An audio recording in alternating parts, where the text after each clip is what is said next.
تو یہ ہے ہماری دنیا کا وہ مشہور مسلم دیش کہ جو افریقہ میں موجود ہے اور جس کو نائجر کے نام سے جانا جاتا ہے۔ پچھلے کچھ دنوں کے اندر دنیا کے بہت سارے دیشوں نے اپنے ان ناگرکوں کے لیے وارننگ دینا شروع کر دی ہے، یعنی کہ سٹیزنز کے لیے الرٹ جاری کر دیا ہے کہ جو اس مسلم دیش یعنی کہ نائجر میں رہتے ہیں، اور الرٹ جاری کرنے والے ان دیشوں میں سے ایک دیش ہمارا بھارت بھی ہے۔ یعنی بھارت کی گورنمنٹ نے یہ وارننگ جاری کر دی ہے کہ ہمارے دیش کے جتنے بھی ناگرک نائجر نام کے اس مسلم دیش میں رہتے ہیں وہ جتنا جلدی ہو سکے اتنا جلدی اس دیش سے باہر نکل جائیں۔ ان سارے دیشوں کا اس طرح سے الرٹ جاری کرنا سیدھے طور پر اس بات کی طرف اشارہ کر رہا ہے کہ دیش میں کچھ بڑا ہونے والا ہے۔ آسان شبدوں میں کہوں تو ایک بھیانک اور خطرناک جنگ کا آغاز ہونے والا ہے، ایک ایسی جنگ کہ جو اگر شروع ہو گئی تو پھر وہ دو دیشوں تک یا پھر دو طاقتوں تک ہی سمت نہیں رہے گی، بلکہ اس جنگ میں تو ایک ایک کر کے لگاتار دونوں طرف سے دنیا کے کئی بڑے بڑے اور طاقتور دیش کودنا شروع کر دیں گے، اور اس طرح سے نہ چاہتے ہوئے بھی یہ وار ایک ورلڈ وار میں یعنی کہ وشو یدھ میں بدل جائے گی۔ مگر اب سوال یہی ہے کہ آخر نائجر میں یہ سب کچھ ہو کیوں رہا ہے، وہاں پر جنگ کے حالات کیوں بن رہے ہیں، افریقہ میں موجود اس چھوٹے سے مسلم دیش میں ایسی کیا خاص بات ہے کہ جس کی وجہ سے دنیا کی لگ بھگ سبھی بڑی طاقتیں اس میں انٹرسٹ لے رہی ہیں اور اس کے لیے کسی بھی حد تک جانے کے لیے تیار کھڑی ہیں۔ تو چلیے اپنے ان سارے ہی سوالوں کے جواب جاننے کی کوشش کرتے ہیں اور اس پورے مدعے کو سمجھنے کے لیے تھوڑا سا بیک گراؤنڈ میں چلتے ہیں۔ RH نیٹ ورک کی نالجبل فرینڈز، آپ کو یاد ہوگا کہ ابھی کچھ دن پہلے ہی میں نے اپنے چینل پر نائجر سے ریلیٹڈ ایک کمپلیٹ ویڈیو بنائی تھی جس میں نے آپ لوگوں کو بتایا تھا کہ کس طرح سے نائجر کی فوج نے وہاں پر حکومت کے خلاف تختہ پلٹ کر دیا ہے، نہ صرف حکومت کو گرا دیا ہے بلکہ دیش کو اپنے کنٹرول میں لے لیا ہے، ساتھ ہی ساتھ وہاں کی جو الیکٹڈ گورنمنٹ کے کچھ مین لیڈر تھے ان کو بھی قید کر لیا ہے۔ اب ظاہر ہے وہاں پر جو پہلے گورنمنٹ ہوا کرتی تھی وہ پرو فرانس اور پرو USA مانی جاتی تھی، یعنی یہ گورنمنٹ ہمیشہ ویسٹرن کنٹریز کے فیور میں رہا کرتی تھی، ان کے ہی اشاروں پر کام کیا کرتی تھی، بلکہ یہ سمجھیے کہ فرانس کے اشارے پر ہی نائجر کی ساری فورن پالیسیز بھی تیار ہوا کرتی تھیں۔ اس کے الٹ یہ جو نائجر کی فوج ہے کہ جس نے اب حکومت کا تختہ پلٹ کر کے دیش کو اپنے کنٹرول میں لے لیا ہے، یہ پرو رشیا یعنی کہ رشیا کی فیور والی مانی جاتی ہے۔ اور تو اور ایک اور انٹرسٹنگ بات یہ بھی ہے کہ نائجر کی جو عام پبلک ہے وہ بھی اپنی فوج کی سپورٹ میں کھڑی ہوئی نظر آ رہی ہے، یعنی وہاں کی زیادہ تر جنتا فوج کی طرف سے حکومت کے اس تختہ پلٹ کو اپنے جیت کے طور پر دیکھ رہی ہے اور اس کو سیلیبریٹ کر رہی ہے اور سڑکوں پر نکل کر خوب جلوس نکال رہی ہے۔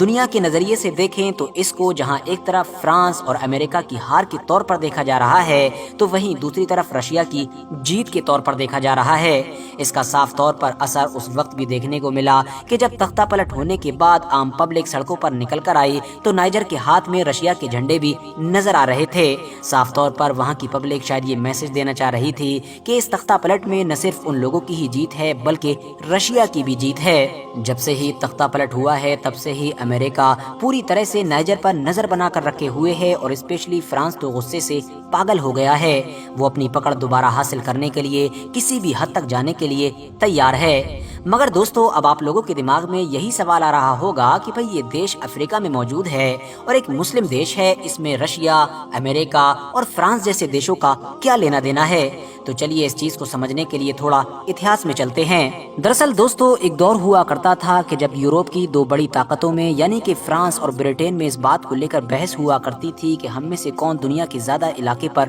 قبضہ کر لے۔ اسی دور میں ہی دونوں نے دنیا کے ایک بڑے بڑے علاقے پر قبضہ کر کے اس پر حکومت کرنا شروع کر دی تھی۔ جس دور میں ہم لوگ انگریزوں کے غلام ہوا کرتے تھے یعنی ہمارے اوپر برٹش لوگوں کا راج ہوا کرتا تھا، اسی دور میں ہی نائجر اور اس کے آس پاس کے بہت سارے افریقن علاقوں پر فرانس کا راج ہوا کرتا تھا۔ فی الحال جب حکومتوں کا دور ختم ہوا اور سارے دیشوں نے آزادی حاصل کرنا شروع کی اور 1947 میں فائنلی ہم نے بھی برٹشر سے آزادی حاصل کی، تو اسی طرح سے ہی فرانس سے بھی نائجر کے لوگوں نے 1960 آتے آتے آزادی حاصل کر لی تھی۔ مگر فرق یہ تھا کہ 1947 میں آزادی حاصل کرنے کے بعد ہم لوگ تو پوری طرح سے آزاد ہو گئے تھے، کیونکہ ہمارے دیش کا خزانہ ہمارا تھا، ہمارے دیش کی زمین سے نکلنے والی تمام چیزیں ہماری تھی، ہم جیسا چاہتے اپنے دیش کو چلاتے اور اس کو آگے لے جاتے۔ مگر دوسری طرف نائجر کے لوگ 1960 میں فرانس سے آزادی حاصل کرنے کے بعد بھی آزاد نہیں ہو سکے۔